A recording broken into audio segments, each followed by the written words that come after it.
Nama saya Fatimah, kebetulan saya menjadi, bisnis manajer di apotek MTA, di mana apotek itu bukan milik saya sendiri begitu, tapi saya diberikan keleluasaan untuk mengetahui seluruh seluruh akses operasional dari apotek tersebut begitu. Dan selama saya pegang kurang lebih 6 tahun, apotek ini mulai dari, saya lulus begitu yang apoteker nggak ngerti apa-apa tentang bisnis begitu, terus diberikan amanah pegang apotek itu memang bertahap, Pak, proses pembelajarannya. Mulai dari SDM, keuangan, kemudian terakhir ini saya, belajar di tahap pengadaan begitu. Saya pikir kok, banyak juga ya bisnis yang itu sebenarnya sepi, tapi kenapa dia, bonafit gitu, kelihatan, wow keren kok bisa ya, gimana pengelolaannya di dalamnya, seperti misalkan Kimia Farma lah atau K24, kelihatannya sepi gitu dan saya compare dengan apotek kami. Apotek ini tuh rame banget, tapi kenapa uangnya dikit ya dan kelihatan kayak, eee, apa, kayak di pasar gitu. Jadi kayak kita capek, tapi ya dikit hasilnya begitu. Apa sih masalahnya gitu. Sampai saya, menerima ada sosialisasi tentang mentoring bersama CEO-nya Vimedis karena kami pakai Vimedis, mungkin saya berniat untuk, setiap fitur atau aplikasi yang dibuat itu mesti punya tujuan tertentu dan kita yang menggunakan itu hanya sedikit mengerti tujuan itu, hanya sebatas di luarnya saja. Makanya saya ketika ikut mentoring harapannya adalah mengetahui seluruh fitur yang ada di Vimedis sehingga bisa maksimal dalam menggunakannya, begitu. Nah, setelah join mentoring ternyata ndak hanya ngerti apa tujuan fitur itu dibuat, selain, ngerti dari pembuatnya langsung gitu ya, Pak Sidik kan sebagai CEO-nya sehingga tahu kenapa harus ada fitur ini dan bagaimana cara menggunakannya dan bagaimana pula cara membaca analisanya, terus kaitannya atau integrasinya dengan seluruh seluruh fitur itu apa, itu jadi paham gitu, Pak. Sehingga ketika ada masalah, kita nggak buru-buru tanya Vimedis, tapi kita bisa nganalisa sendiri. Itu satu, manfaatnya selama ikut mentoring. Kemudian yang kedua saya menjadi melek bahwa ternyata banyak omset tuh belum tentu bagus loh gitu, kalau memang bocor gitu. Maka di mentoring ini saya tercerahkan, warning terhadap kebocoran, nggak perlu capek-capek, tapi coba kita kita, teliti lagi apakah apotek kita itu bocor atau tidak. Jadi dengan mengikuti mentoring, kita dipaksa untuk melakukan action plan, dipaksa untuk membaca analisa bisnis, jujur terhadap kondisi apotek, kalau salah ya memang salah, akhirnya ketemu banyak penyakit.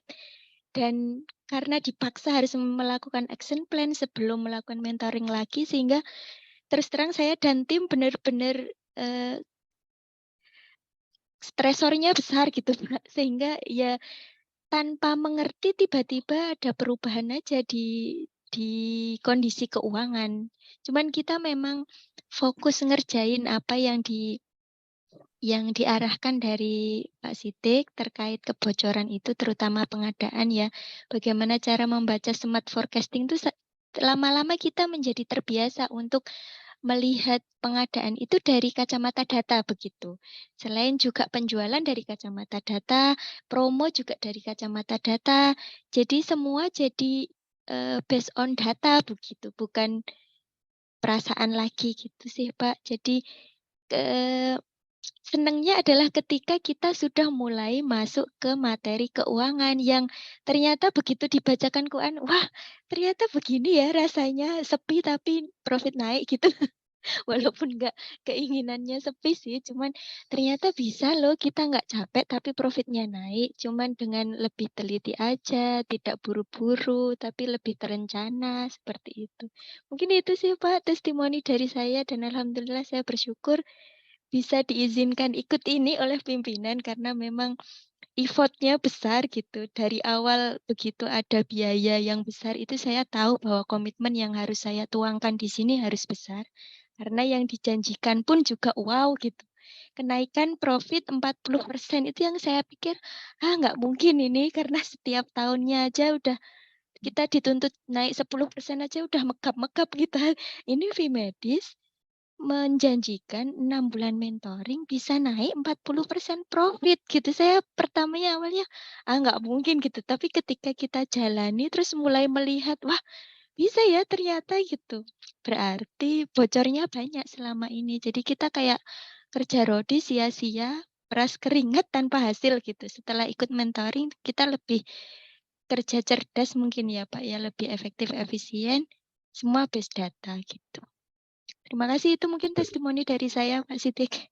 Terima kasih Baik, terima banyak kasih Pak. Bu Fatimah.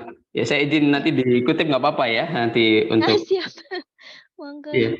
Ya, saya izin untuk dikutip ya. Jadi ya terima kasih banyak ya apresiasinya ya. Jadi ya, saya pun juga amazed ya dengan apa yang dicapai oleh Apotek MTA ya.